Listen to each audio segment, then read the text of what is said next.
നമസ്തേ ഹരിശരണം. ഓം ഹരിശ്രീ ഗണപതയേ നമഃ. ഓം ശ്രീ ഗുരുഭ്യോ നമഃ.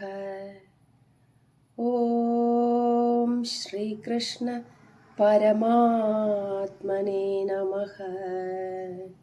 അഥ ശ്രീമദ്ഭഗവദ്ഗീത സാംഖ്യയോഗഃ.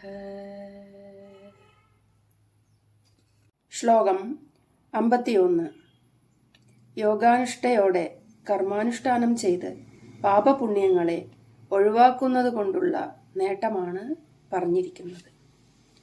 കർമ്മജം ബുദ്ധിയുക്താ ഹി ഫലം ത്യക്ത്വാ മനീഷിനഃ ജന്മബന്ധവിനിർമുക്താഃ പദം ഗച്ഛന്ത്യനാമയം. അർത്ഥം: യോഗിമാർ ഭക്തിപൂർവകമായ സേവനത്തിൽ മുഴുകിയവരായി കർമ്മത്തിൽ നിന്നുളവാകുന്ന ഫലത്തെ ഉപേക്ഷിച്ചിട്ട് ജന്മമാകുന്ന ബന്ധനത്തിൽ നിന്ന് മോചനം നേടിയവരായി ദുഃഖരഹിതമായ സ്ഥാനത്തെ പ്രാപിക്കുന്നുവല്ലോ. അതായത്, കൃഷ്ണാർപ്പണമായി കർമ്മങ്ങൾ അനുഷ്ഠിക്കുന്ന കർമ്മയോഗികൾ ഫലേച്ഛയെ വെടിഞ്ഞ് ജനനമരണമയമായ സംസാര ബന്ധനത്തിൽ നിന്നു മോചനം നേടി ദുഃഖസ്പർശമേൽക്കാത്ത ദിവ്യപദം പ്രാപിക്കുന്നു. ഓരോ ജന്മത്തിലും ചെയ്യുന്ന കർമ്മങ്ങളുടെ ഫലങ്ങൾ അനുഭവിക്കാനായി വീണ്ടും നമുക്ക് ജനിക്കേണ്ടി വരുന്നു. നിഷ്കാമമായി കൃഷ്ണാർപ്പണ ബുദ്ധിയോടെ പ്രവർത്തിക്കുന്നവർക്ക് കർമ്മഫലങ്ങളുടെ ബന്ധനം ഉണ്ടാകുന്നില്ല. അവർ ശാശ്വതമായ ഭഗവത് പദത്തെ പ്രാപിക്കുന്നു. ശ്ലോകം 52. യഥാ തേ മോഹകലിലം ബുദ്ധിർവ്യതിതരിഷ്യതി തദാ ഗന്ധാസി നിർവേദം ശ്രോതവ്യസ്യ ശ്രുതസ്യ ച. അർത്ഥം: യാതൊരു സമയത്ത് നിന്റെ ബുദ്ധി മായയാകുന്ന കാടിനെ തരണം ചെയ്യുന്നുവോ, അപ്പോൾ കേൾക്കേണ്ടതിനെ കുറിച്ചും കേട്ടതിനെ കുറിച്ചും വിരക്തഭാവത്തെ പ്രാപിക്കും. അതായത്, അർജുന, നിന്റെ മനസ്സ് ഭൗതിക വ്യാമോഹങ്ങളാകുന്ന വനപ്രദേശത്തെ തരണം ചെയ്തു കഴിയുമ്പോൾ കേട്ട കാര്യങ്ങളിലും കേൾക്കേണ്ടതെന്ന് ഇപ്പോൾ കരുതപ്പെടുന്ന കാര്യങ്ങളിലും ഉദാസീനഭാവം ഉണ്ടാകും. ശ്ലോകം 53. ശ്രുതി വിപ്രതിപന്നാതേ യഥാസ്താസ്യതി നിശ്ചലാ സമാധൗ അചലാ ബുദ്ധി തദാ യോഗമവാപ്സ്യസി.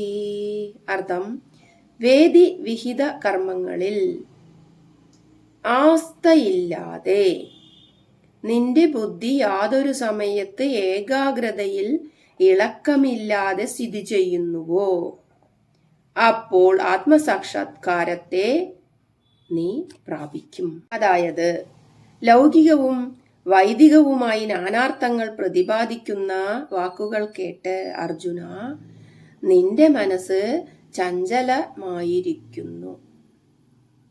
ഈ ചാഞ്ചല്യമില്ലാതായിട്ട് പരമാത്മധ്യാനത്തിൽ ഏകാഗ്രത കൈവന്ന് സുസ്ഥിരതയുണ്ടാകുമ്പോൾ സമാധിയിൽ നീ യോഗത്തെ പ്രാപിക്കും.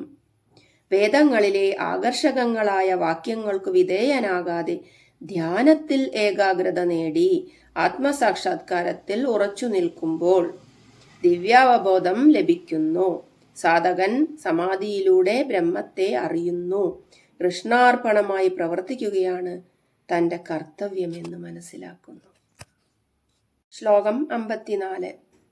അർജുന ഉവാച സ്ഥിതപ്രജ്ഞസ്യ കാ ഭാഷാ സമാധിസ്തസ്യ കേശവ സ്ഥിതധീം ന കിം പ്രഭാഷേത കിമാസീത വ്രജേത കിം.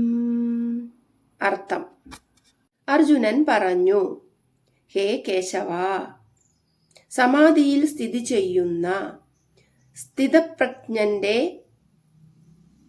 നിർവചനം എന്ത്? സ്ഥിതപ്രജ്ഞൻ സംസാരിക്കുമോ, ഇരിക്കുമോ, നടക്കുമോ? അതായത് അർജുനൻ വീണ്ടും ചോദിച്ചു, ദയാനിധിയായ ഭഗവാനെ കേശവ, മനസ്സിനെ ഏകാഗ്രമാക്കി സമാധിയിൽ മുഴുകുന്ന സ്ഥിതപ്രജ്ഞന്റെ ലക്ഷണം എന്താണ്? സ്ഥിതപ്രജ്ഞനെ എങ്ങനെ തിരിച്ചറിയാം?